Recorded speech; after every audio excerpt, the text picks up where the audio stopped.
नमस्कार। आज देश की तमाम फटाफट खबरों में आपका स्वागत है। न्यूज़ के चैनल सच्चाई के लिए देखो, न्यूज़ के चैनल खबरों के लिए देखो। तो बढ़ते हैं खबरों की ओर।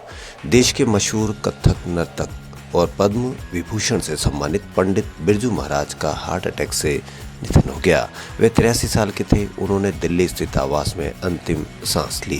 रविवार और सोमवार के दरमियानी रात को उन्हें हार्ट अटैक आया। उनके पोते स्वरांश मिश्र ने सोशल मीडिया के जरिए महाराज जी के निधन की सूचना दी। लखनऊ घराने से ताल्लुक रखने वाले बिरजू महाराज का असली नाम ब्रज मोहन मिश्रा था। उनका जन्म 4 फरवरी 1938 को लखनऊ में हुआ था। उन्हें लोग सम्मान से पंडित जी या महाराज जी कहते थे। पारिवारिक सूत्रों के अनुसार पंडित बिरजू महाराज रविवार और सोमवार की दरमियानी रात 12 बजे तक अपने नाती पोतों के साथ अंताक्षरी खेल रहे थे। अंताक्षरी खेलते खेलते अचानक उनकी तबीयत बिगड़ी और वह बेहोश हो गए। उन्हें दिल्ली के साकेत अस्पताल ले जाया गया, जहां उन्हें मृत घोषित कर दिया गया। पंडित बिरजू महाराज को कुछ दिनों पहले किडनी की बीमारी का पता चला था।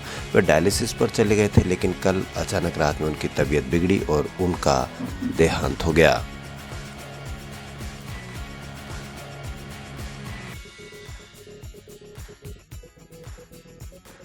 केंद्र सरकार ने उच्चतम न्यायालय से कहा है कि केंद्रीय स्वास्थ्य मंत्रालय द्वारा जारी कोविड-19 टीकाकरण दिशा निर्देशों में किसी व्यक्ति की सहमति के बिना उसका जबरन टीकाकरण कराने की बात नहीं की गई है। दिव्यांगजनों को टीकाकरण प्रमाण पत्र दिखाने से छूट देने के मामले पर केंद्र ने न्यायालय से कहा कि उसने ऐसी कोई मानक संचालन प्रक्रिया जारी नहीं की है जो किसी मकसद के लिए टीकाकरण प्रमाण पत्र साथ रखने को अनिवार्य बनाती हो। केंद्र ने गैर सरकारी संगठन एवारा फाउंडेशन की एक याचिका के जवाब में दायर अपने हलफनामे में यह बात कही। याचिका में घर घर जाकर प्राथमिकता के आधार पर दिव्यांगजनों का टीकाकरण किए जाने का अनुरोध किया गया है। हलफनामे में कहा गया है कि भारत सरकार तथा स्वास्थ्य एवं परिवार कल्याण मंत्रालय द्वारा जारी दिशा निर्देश संबंधित व्यक्ति की सहमति प्राप्त किए बिना जबरन टीकाकरण की बात नहीं कहते। केंद्र ने कहा है कि किसी भी व्यक्ति की मर्जी के बिना उसका टीकाकरण नहीं किया जा सकता है।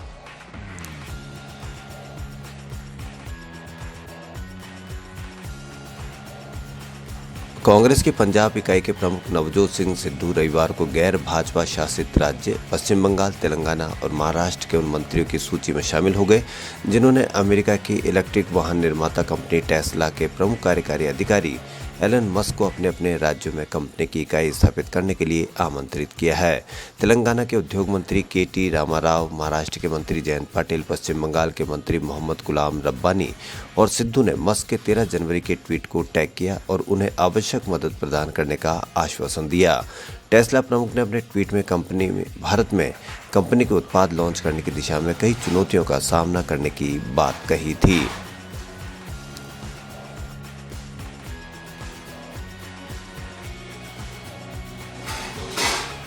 दिल्ली में आगामी गणतंत्र दिवस परेड से नेताजी सुभाष चंद्र बोस की 125वीं जयंती वर्ष पर उनके और आज़ाद हिंद फौज के योगदान से जुड़ी पश्चिम बंगाल की झांकी को बाहर करने के केंद्र के फैसले पर मुख्यमंत्री ममता बनर्जी ने हैरानी जताई है।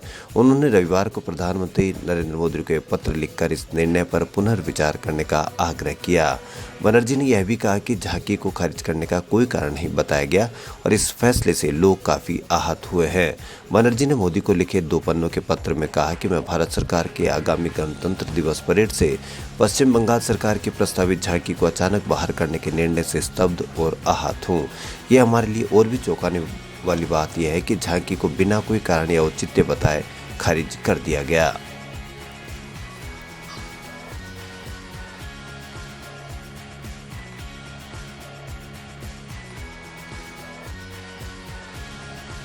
दुनिया के नंबर 1 टेनिस खिलाड़ी नोवाक जोकोविच को ऑस्ट्रेलिया के हिरासत केंद्र में 2 सप्ताह रखने के बाद रविवार को मेलबर्न की पहली फ्लाइट से दुबई के लिए रवाना कर दिया गया। वे 10वां ऑस्ट्रेलियाई ओपन खिताब जीतने का ख्वाब लेकर ऑस्ट्रेलिया पहुंचे थे।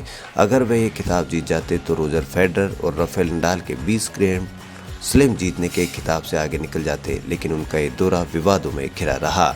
सर्बियाई टेनिस स्टार नोवाक जोकोविच वैक्सीन विरोधी हैं। वे बिना कोविड वैक्सीन लगवाए ही ऑस्ट्रेलिया में दाखिल हुए थे। यह ऑस्ट्रेलिया के कोविड और प्रवासन नियमों का उल्लंघन है। वहां की सरकार ने उन्हें आम लोगों के स्वास्थ्य के लिए खतरनाक मानते हुए उनका वीजा रद्द कर दिया। इसके बाद ही पूरा विवाद शुरू हुआ।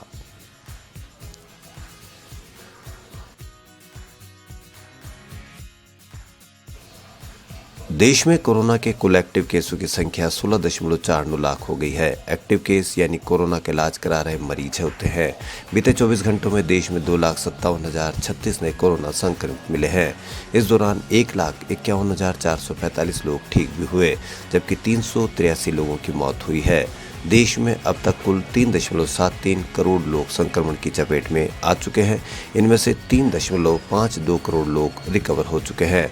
अब तक 4,86,449 लोगों की मौत हुई है।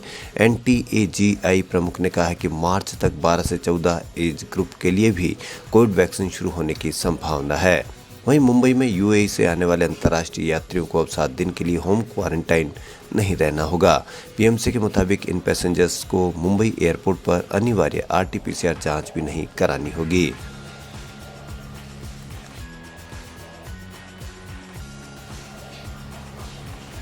राजस्थान में बीती रात 10 शहरों में पारा 5 डिग्री से नीचे आ गया। माउंट आबू में पारा -2 डिग्री चला गया। सर्द हवाओं से ठिठुरन और गलन भरी ठंड बढ़ गई है। वहीं प्रदेश के आधे हिस्से में रविवार को घना कोहरा छा रहा।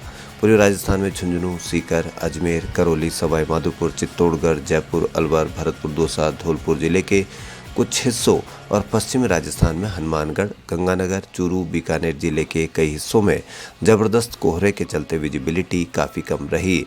जयपुर में बर्फीली हवाओं का सितम जारी है।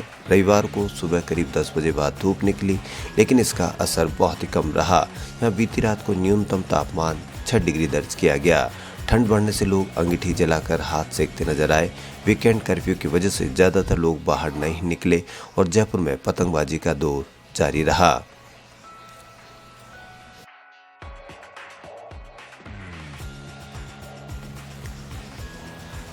साउथ अफ्रीका सीरीज में शर्मनाक हार के बाद विराट कोहली ने टेस्ट से कप्तानी छोड़ दी है। विराट कोहली ने शनिवार को एक स्टेटमेंट के जरिए इस बात की जानकारी दी। इसके बाद अनुष्का शर्मा ने पति विराट के लिए सोशल मीडिया पर इमोशनल नोट पोस्ट किया है। इस नोट में एक्ट्रेस ने महेंद्र सिंह धोनी से लेकर अपनी बेटी वामिका तक का भी जिक्र किया है। अनुष्का शर्मा ने अपने पोस्ट में लिखा है कि मुझे 2014 का वह दिन याद है जब आपने मुझसे आकर कहा था कि आपको कप्तान बनाया गया है, क्योंकि MS ने टेस्ट क्रिकेट से संन्यास लेने का फैसला किया था। मुझे याद है कि MS, आप और मैं उस दिन हम बात कर रहे थे और वह मजाक कर रहे थे कि आपकी दाढ़ी जल्द ही सफ़ेद होने लगेगी। हम सभी को इस पर हंसी आई थी। उस दिन के बाद से मैंने आपकी दाढ़ी को सफ़ेद होने के अलावा और भी बहुत कुछ देखा है। मैंने ग्रोथ देखी है आपके आसपास और आप में भी। खबरों फिलहाल इतना ही। यदि आपको हमारा चैनल पसंद आए तो लाइक, सब्सक्राइब और शेयर अवश्य करें। धन्यवाद।